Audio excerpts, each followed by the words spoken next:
ओम गुरुर्ब्रह्मा गुरुर्विष्णुर्गुरुर्देवो महेश्वरः गुरुरेव परं ब्रह्म तस्मै श्रीगुरवे नमः। अखण्डमण्डलाकारं व्याप्तं येन चराचरं तत्पदं दर्शितं येन तस्मै श्रीगुरवे नमः। তো নমস্কার সবাইকে, আমি বৈদিক শ্রী দেবাশিস শাস্ত্রী বৈদিক পরম্পরা চ্যানেলে আপনাদের সকলকে স্বাগত জানাই। আজকে আমরা শুক্ল যজুর্বেদীয় রুদ্রাষ্টাধ্যায়ের ষষ্ঠম মন্ত্র পাঠ শিখব। যারা আমার আগের ভিডিওগুলি দেখেননি তারা আমার চ্যানেলে গিয়ে ভিডিওগুলি অবশ্যই দেখুন। তো চলুন আর দেরি না করে আজকের ক্লাসটি শুরু করি। তো আপনারাও মঙ্গলাচরণ পাঠ করে নেবেন। হরি ওম মা যেন কর্মাণ্যপসো মনীক্ষীণো যদনে ক্রীণবন্তি বিদথে ক্ষুধীরাः যদপূর্বাঞ্জক্ষমন্তः প্রজানান্তান্মে মনঃ শিব সংকল্পমস্তু। আমি আবার বলছি, আপনারা আবার মনোযোগ দিয়ে শুনুন। যেন কর্মাণ্যপসো মনীক্ষীণো যদনে ক্রীণবন্তি বিদথে ক্ষুধীরাः যদপূর্বাঞ্জক্ষমন্তः প্রজানান্তান্মে মনঃ শিব সংকল্পমস্তু। এরপরে এই মন্ত্রগুলিকে আমি আবার ভেঙে ভেঙে পাঠ করছি। কেন কি, যে আমি কোথায় দীর্ঘ বলছি, কোথায় হ্রস্ব বলছি। দীর্ঘ মানে হচ্ছে একটু বেশি টান দিয়ে বলতে হবে। তো দীর্ঘস্বর আর হ্রস্বস্বর বলা হচ্ছে শ্লোকে। যাজ্ঞবল শিক্ষাতে একটি শ্লোক আছে, এক মাত্রা ভবেদ হ্রস্ব দ্বিমাত্রা দীর্ঘ উচ্চতে। তো এক মাত্রা থাকলে অল্প উচ্চারণ করতে হবে, দীর্ঘ মাত্রা মানে দ্বিবর্ণ থাকলে দীর্ঘ উচ্চারণ করতে হবে। তাই জন্যই আমি এই মন্ত্রগুলিকে ধাপে ধাপে পাঠ করছি। যেখানে দেখুন আকার আছে, তো সেগুলো আমি সেইভাবে ধাপে ধাপে এগুলো পাঠ করছি, যেমন কি আমি এখানেই দীর্ঘকারের মতন দীর্ঘ উচ্চারণ করছি। তো আপনারা আমি যে ধাপে ধাপে মন্ত্রগুলি পাঠ করছি, তো আপনারা এগুলো ফলো করুন। ঠিক যে আমি কোথায় আকার আছে, কোথায় দীর্ঘইকার আছে। আমি আগেও বলেছিলাম যে বেদপাঠ শিখতে গেলে সবার প্রথমে আপনাদের আকার, দীর্ঘইকার, একার, ঔকার এগুলোকে আপনাদের মাথায় রাখতে হবে, তবেই সুর আসবে, নাহলে কিন্তু আসবে না। এই দীর্ঘইকার আর হ্রস্বইকারের মধ্যে যদি আপনারা এই কনসেপ্টটা বুঝতে পারেন, তাহলেই কিন্তু বেদপাঠের সুরটা আপনারাও করতে পারবেন। তো চলুন আমি পাঠ করছি, আপনারা শুনুন। যেন কর্মাণ্যপসো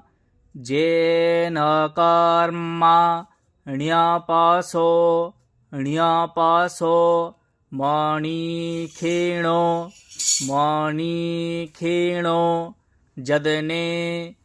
ক্রীণবন্তি বিদথে ক্ষুধীরাः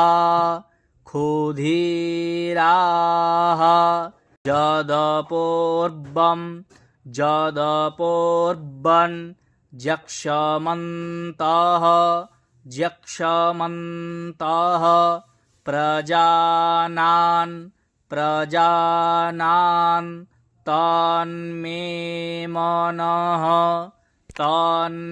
প্রজানান্তান্মে মনঃ শিব সংকল্পমস্তু। আবার আমি মন্ত্রটা পাঠ করছি, আপনারা শুনুন। যেন কর্মাণ্যপসো মনীক্ষীণো যদনে ক্রীণবন্তি বিদথে ক্ষুধীরাः যদপূর্বাঞ্জক্ষমন্তः প্রজানান্তান্মে মনঃ শিব সংকল্পমস্তু।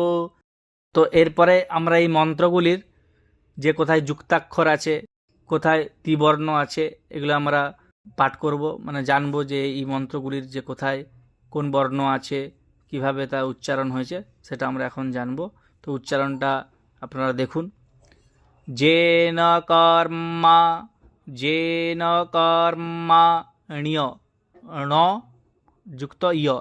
এবার দুটি ন উচ্চারণ হয়, সেটা হচ্ছে ন আর ণ, দুটোই নাক দিয়ে উচ্চারণ হয়। ব্যাকরণের একটি পাণিনির সূত্র আছে, ইয়মণানাম নাসিকা চ। তো এই ন আর ন আমি যখন দুটো উচ্চারণ করছি, আপনাদের মনে হবে দেখুন আমি দুটোই আলাদা আলাদাভাবে উচ্চারণ করছি। তো দুটো নয়ের আলাদা আলাদাভাবেই উচ্চারণ করতে হবে। কিন্তু যদি আলাদাভাবে যদি আমরা উচ্চারণ নাই করি, তাহলে বইতে উচ্চারণ বর্ণটা দেওয়াই থাকতো না, তাই না? যদি একই উচ্চারণ হয় তাহলে একই নই হতো, নয়ের জায়গায় ন হতো না, দুটো ন হতো না, দুটো নয়ের উচ্চারণ হতো না। তো এইভাবে হবে ন, আরেকটা হলো ন, ন আরেকটা হলো ণ, ণ। তো এই হলো দুটো নয়ের উচ্চারণ পদ্ধতি। এরপরে আমরা আরও তিনটে শয়ের প্রয়োগ আছে, তিনটে শয়ের উচ্চারণ পদ্ধতি আছে। হ্যাঁ, তো যেমন আমি তিনটে শয়ের উচ্চারণ করছি, আপনারা শুনুন। একটা হচ্ছে দন্তেশ, মানে দাঁত দিয়ে উচ্চারণ হবে, তো স, স, স। আর একটা হচ্ছে তালব্যেশ। যে তালব্যেশ কেন হলো, বা দন্তেশ্ব কেন হলো, বা মূর্ধন্যেশ্ব কেন হলো? কি এটা মূর্ধা দিয়ে উচ্চারণ হচ্ছে, তাই জন্য এর নাম মূর্ধন্যেশ্ব। এটা দন্তেশ্ব কেন হলো, দাঁত দিয়ে উচ্চারণ হচ্ছে, তাই জন্য এটা দন্তেশ্ব হলো। তালব্যেশ কেন হলো, তালু দিয়ে উচ্চারণ হচ্ছে, তাই জন্য তালব্যেশ হলো। তো দাঁত দিয়ে যেটা উচ্চারণ হয়, সেই শয়ের উচ্চারণ পদ্ধতিটা হলো স। ঠিক জিভটাকে দাঁতে লাগিয়ে আপনারা বলবেন স, স। তারপর হলো তালব্যেশ, যেটা তালু দিয়ে উচ্চারণ হবে, মানে তালব্যেশ যেটা আমরা বলি। তো সেটা উচ্চারণ আমি করছি, দেখুন। স, স, স। আর যেটা হচ্ছে পেট কাটা মূর্ধন্যেশ যেটা বলি, সেটা মূর্ধা দিয়ে হবে, স, স, স। তো আমি তিনটে শয়ের উচ্চারণ করলাম, স, স, স। এই হলো তিনটে শয়ের উচ্চারণ পদ্ধতি। তো এখানে ন যুক্ত ইয় আছে, তাহলে ণীয় হলো ণীয়, প, সো, ম, নি। নয়ের সাথে দীর্ঘ ইকার আছে, তো এখানে টান হবে, ম, নি, ক্ষীণ। ক্ষয়ের সাথে হর্ষই আছে, আমি আগেও বলেছিলাম যে হর্ষই থাকলে টান হবে না।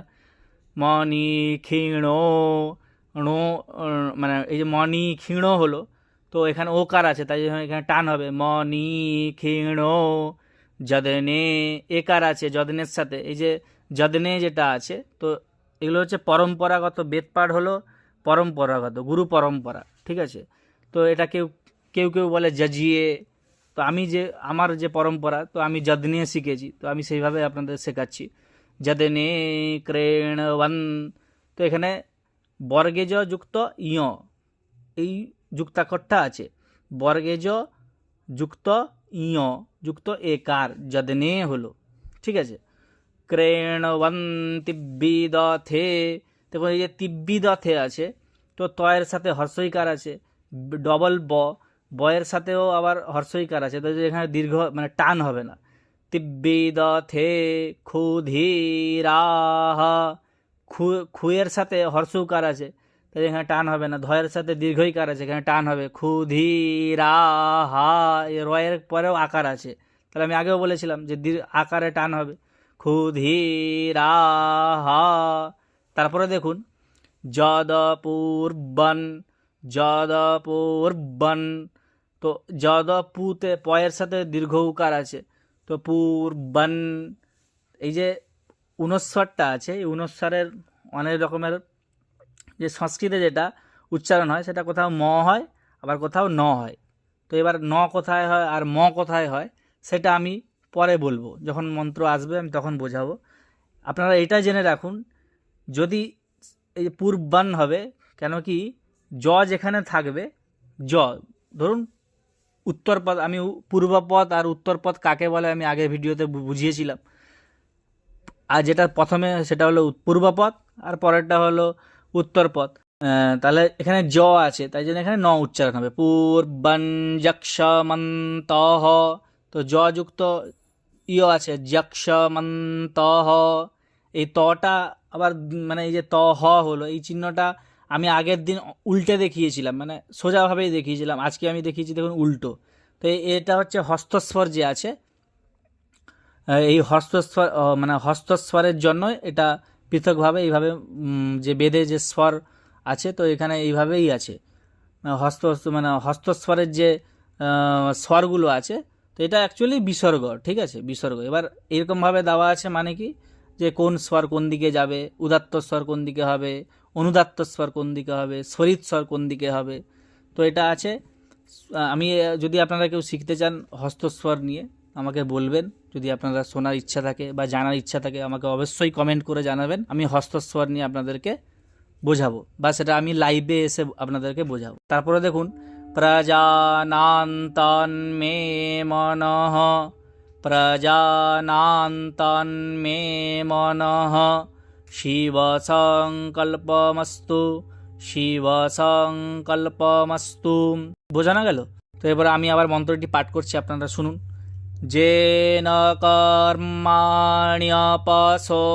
মণিক্ষীণো যদনে ক্রেণবন্তি বিদথে ক্ষুধিরাः যদপূর্বন্যক্ষ্যমন্তः প্রজানান্তন্মে মনঃ শিব সংকল্পমস্তু।